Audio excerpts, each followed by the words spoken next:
You're idling at a red light in your $87,000 Ford F-250 King Ranch Edition. The leather seats smell new, the dashboard glows like a spaceship, and you sit 6 inches taller than everyone else on the road. You feel powerful, you feel capable, you feel like a man who can handle anything. But here is the uncomfortable truth nobody tells you at the dealership. You work in IT, or sales, or accounting. The heaviest thing you lift all day is a laptop. The bed of that truck has carried exactly 3 things in the last year: a bag of mulch, your kid's bicycle, and a case of Costco water bottles. You are financing a vehicle designed for heavy commercial construction work to commute to a climate-controlled office. I call this the Pavement Princess trap. It is the single most destructive financial decision American men are making in 2026. We have normalized dropping $1,200 a month, every single month, to cosplay as a blue-collar worker. Today, we are going to run the brutal math on what that truck is actually costing you. Not just the payment, but the house it's preventing you from buying and the $1 million in retirement you were setting on fire just to look tough in the Starbucks drive-thru. Let's look at the numbers, because this is where the fantasy falls apart. The average new pickup truck in America now costs over $62,000. But you didn't buy the base model work truck with the hand crank windows. You bought the Laramie, the King Ranch, the Denali. You're looking at $75,000 to $95,000.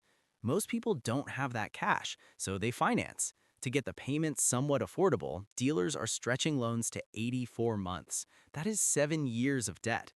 Let's say you financed $80,000 at 7%.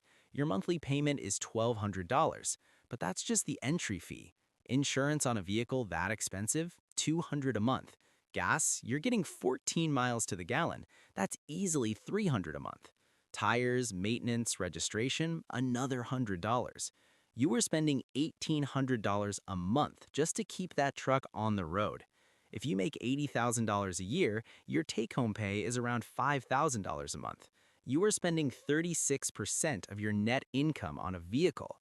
You're not broke because of inflation. You're not broke because of the economy. You're broke because you have a second mortgage parked in your driveway that loses value every time you drive it. Now, I know what you're shouting at the screen right now. But David, I need a truck. I'm a homeowner. I might need to tow a boat someday. What if I need to move a couch? This is the most expensive lie we tell ourselves. Be honest, how many times a year do you actually use the truck for truck stuff? 3 times? 5 times? Let's say you need to move mulch and furniture 5 times a year. You could rent a pickup truck from U-Haul or Home Depot for $29.99 a day. 5 days a year at $50 with gas is $250 a year. Owning that Pavement Princess costs you $21,000 a year. You are paying a $20,000 premium for the convenience of not having to fill out a rental form 5 times a year. That is financial insanity. You aren't buying utility, you are buying an identity. You are paying to feel rugged. Here is the part that should make you angry. It's not just about the money you're spending, it's about the money you aren't making. Let's compare two guys. Guy A buys the $80,000 truck. He pays $1,800 a month total for 7 years.